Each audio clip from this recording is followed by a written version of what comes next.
Adolf Hitler, from a homeless man to the architect of earthly hell. In 1910, in the heart of Vienna, the splendid capital of the Austro-Hungarian Empire, where European art, music, and intellect converged, there lived a 21-year-old young man barely surviving in a dormitory for the homeless. No degree, no money, no profession, no one waiting for him to return. His name was Adolf Hitler. By day, he sat on the roadside, painting dull landscapes, copying old architecture, selling them to tourists for a pittance, not to pursue art, but to survive one more day. No one looking at that thin, withdrawn figure would have imagined that. 3 decades later, this man would become the center of the deadliest storm in human history, dragging all of Europe and then the world into an industrial-scale slaughter. So what happened? What path transformed a failed, unknown painter into a dictator directly and indirectly responsible for more than 60 million deaths? Why was an individual with no education, no foundation, able to manipulate the psyche of an entire civilized nation? This is not only the story of Hitler. This is the story of nurtured extremism, legalized hatred, and the deadly silence of society. Hamster 1. A childhood far from glorious. Adolf Hitler was born on April 20th, 1889 in Braunau am Inn, a small border town where German and Austrian identities intertwined. His father, Alois Hitler, was a customs official, disciplined, rigid, hot-tempered, a man who believed that power came from fear.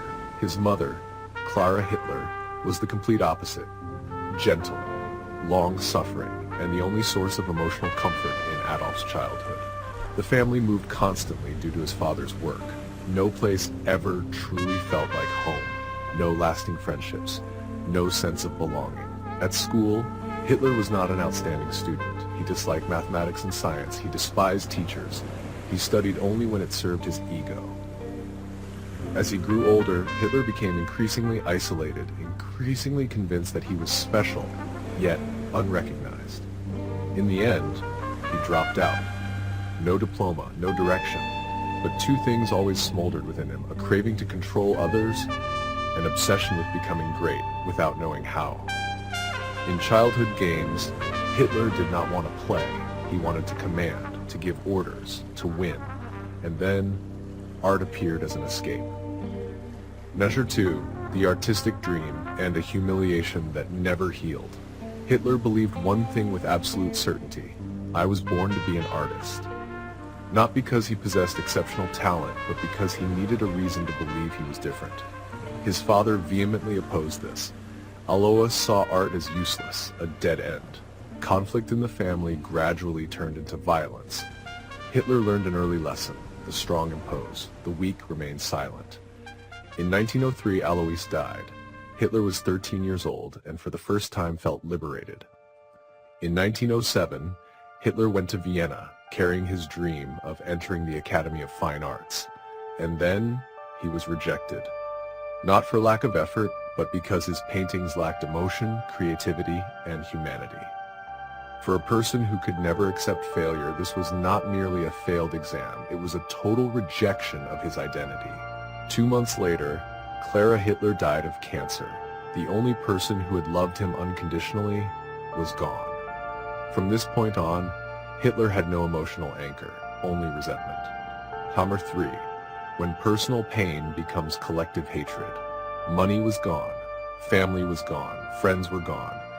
Hitler lived like a ghost in the city of Vienna, sleeping on benches, eating charity soup, painting for strangers. But the most dangerous thing was not poverty. The most dangerous thing was the question Hitler asked himself. Instead of asking, open quote, where did I go wrong, close quote, Hitler asked, open quote, who stole my destiny, close quote. And Viennese society at the time provided a ready-made answer: the Jews. Vienna at the beginning of the 20th century was fertile ground for anti-Semitism. Extremist newspapers, populist politics, conspiracy theories circulating in cafes. Hitler did not create hatred. He absorbed it, distilled it, and radicalized it. A seed was planted. If I failed, it was not my fault. It was someone else's. This is the psychological foundation of every genocidal regime. 4. War, where Hitler first belonged. In 1914, the First World War broke out. For Europe, catastrophe. For Hitler, salvation.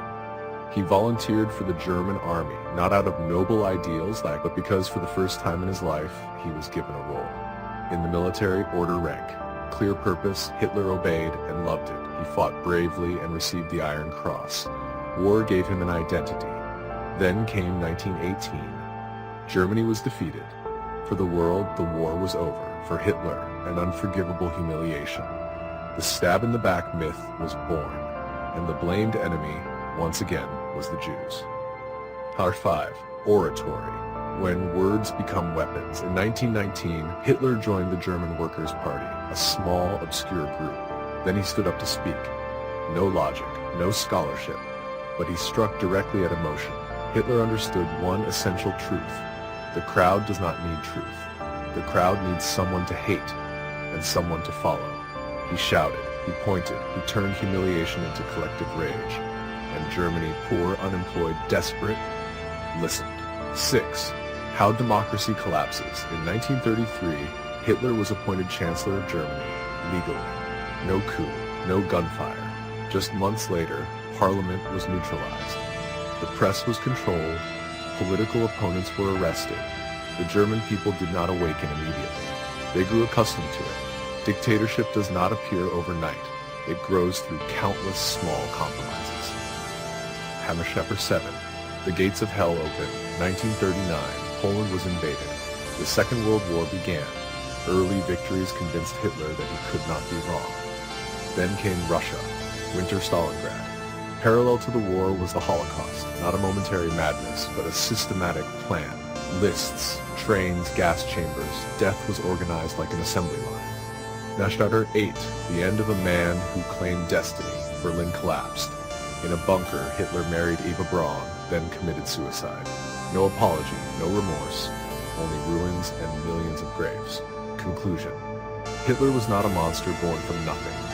He was the product of a society that allowed hatred to be legalized. The final and most terrifying lesson. Evil does not always roar. It often whispers, it promises, and it grows when ordinary people choose silence.